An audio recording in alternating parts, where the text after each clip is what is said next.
Hi, everybody. Sean Elledge here, Sales Profit. Want to show you upgrades to our search capabilities and the proper way to do a search. Okay. So let's say I want to do a lead generation list or a demand generation list. So I'm going to type in demand generation, email, lead gen, etc. Okay. Now, when I've done that and I run my query, I have 20,000 results. And you'll notice now we've got net new results and saved results. So you can actually select net new records and then add them to your lists. This is a big improvement over the past searches because you couldn't tell whether you were saving the same record or getting new records. So now you've got saved records, net new records. But something that's important to do is regardless of the job titles or industry selects that you go after, SIC codes, whatever it is, once you're done with that search, you want to make sure you add search and you give it a name because this is what gives you the ability to come in here and manage the search. Then you can hit edit and then you can come down in here and you can actually change the titles. Make sure you hit run query and you'll see I've got 10,000 saved. So if I want to create this list and I want to add new records, then I can actually edit this list, save changes, or I can come back here, select these records, and I could save the net new records. And I could say, this is email lead gen, demand gen, list 2. Okay. All right. It's a sales automation list. Remember, there's a big difference between account-based and sales automation. 95% of all the searches, if not more, are sales automation lists. That's one-to-one. Account-based takes a lot longer to search, and it's a different type of search. That's for your top targets where you're going to send one email to multiple people at the target account. Okay. Now I put in here, I want these 10,000 records. Oops. I'm not going to worry about max number of records per company, and I'm going to hit save. Now I'm pulling in the net new records. So basically I'll have all 20,000 of these records. And once I have that list, I can add that to a campaign. I could have added this to an existing list as well. So remember, create your queries and make sure to save your lists. And then you can start moving forward. You can start selecting net new records versus saved records, just like you can in Apollo. All right. All right. Hopefully this helps.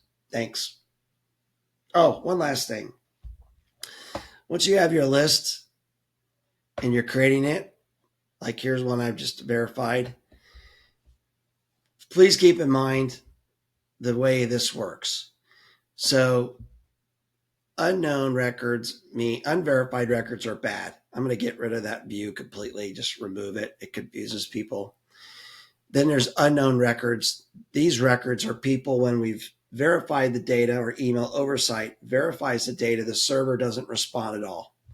Now we know a high percentage of those are actually valids. We just don't know how many. Valids are actually valids. Came back and said, yes, it's a valid record. Now keep in mind that not all valid records are valid. You're still probably have a little bit of a bounce rate, usually less than 1%. Complainers are valid records, but those people complain. So I like to export those and use them in my LinkedIn campaigns. And then catch-alls. That's where they basically, if the domain's correct, they'll take it, or accept-alls. Catch-alls and accept-alls, same difference. Basically, you're pinging the email and it comes back and says, we'll take it. It doesn't mean it's valid. It just means they'll take it.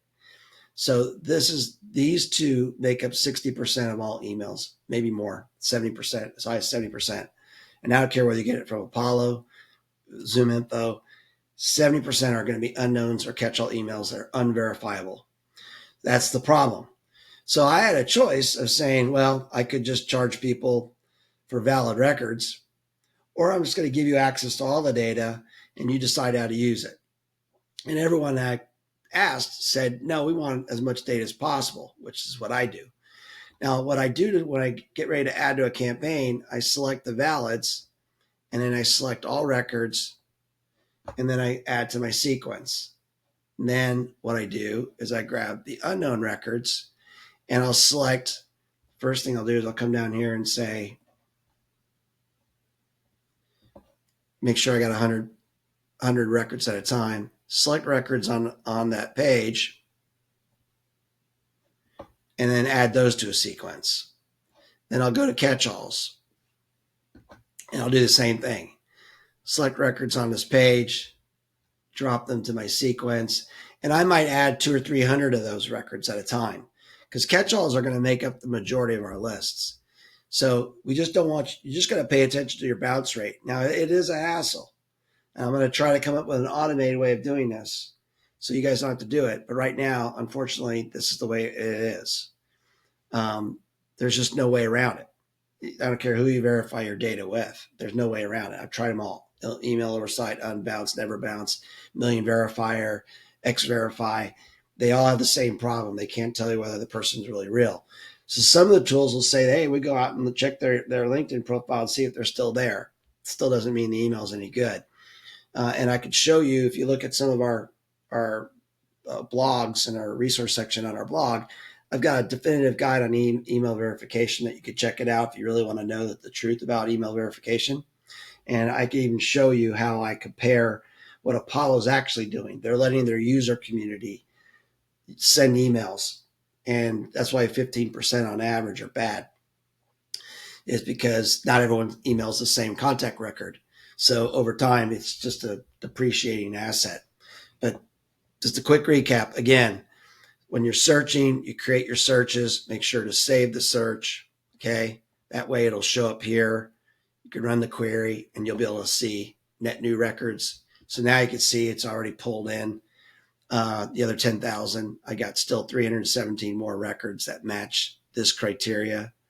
If I want to manage this search and edit it, I select manage search, go to edit, and I can see the job titles that I used in that search. Okay.